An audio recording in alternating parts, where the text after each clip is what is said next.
Hello friends, welcome to my kitchen blog. আজকে আমি এসে গেছি একটা নতুন রেসিপি নিয়ে। আবার আজকে বানাবো চিড়ের পোলাও বা পোহাও বলতে পারেন।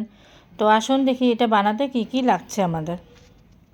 তো চিড়ের পোলাও বানানোর জন্য আমি এখানে নিয়েছি হলো চিড়া, আর নিয়েছি হলো কাজু বাদাম, লাল বাদাম, কিশমিশ, এলাচ, একটা ছোটো ডালচিনি, আর নিয়েছি হলো সবজি। তো সবজির মধ্যে নিয়েছি হলো ফুলকপি, ক্যাপসিকাম, বিন, গাজর, কাঁচা লঙ্কা, মটরশুঁটি। তো এগুলো সব একসাথে ছোটো ছোটো করে কেটে নিয়েছি। তা আসুন এখন এবার চিড়া পোলাওটা বানাবো। তো চিড়াটা একটু জল দিয়ে ভিজিয়ে রাখলাম, 2-3 মিনিট মতন ভিজিয়ে রেখে জলটা ভালো করে ঝরিয়ে নেব। আরেকদিকে আমি কড়াই একটা গরম বসিয়ে দিচ্ছি, ওখানে ভেজিটেবল অয়েল দিয়ে এবার চিড়া পোলাওটা করব। তো জলটা 2 মিনিট পর আমি জলটা চিড়ার থেকে ঝরিয়ে নেব। এদিকে কড়াইতে ভেজিটেবল অয়েলটা গরম করে রেখেছিলাম, তো তার মধ্যে তেজপাতা একটা, কাজু বাদাম, লাল বাদাম, কিশমিশ, এলাচ আর একটা ছোটো ডালচিনি ফোড়ন দিয়ে দিলাম। তারপর সবজিগুলো যে কেটে রেখেছিলাম ওগুলোও দিয়ে দিলাম এর মধ্যে।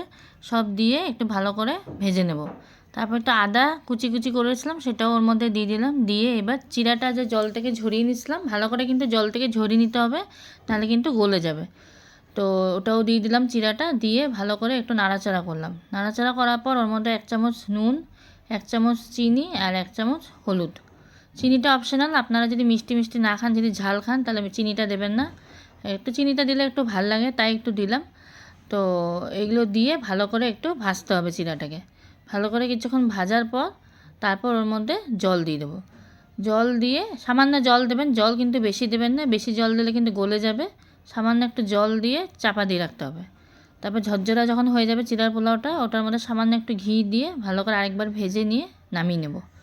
তো আমি একটা প্লেটে নামিয়ে নিয়েছি চিড়ার পোলাওটা। তো আশা করছি আপনাদের আমার এই রেসিপিটা ভালো লেগেছে। আর আমার নতুন কোনো বান্ধবী যদি এই রেসিপিটা দেখে থাকো অবশ্যই লাইক করো আর সাবস্ক্রাইবও করো।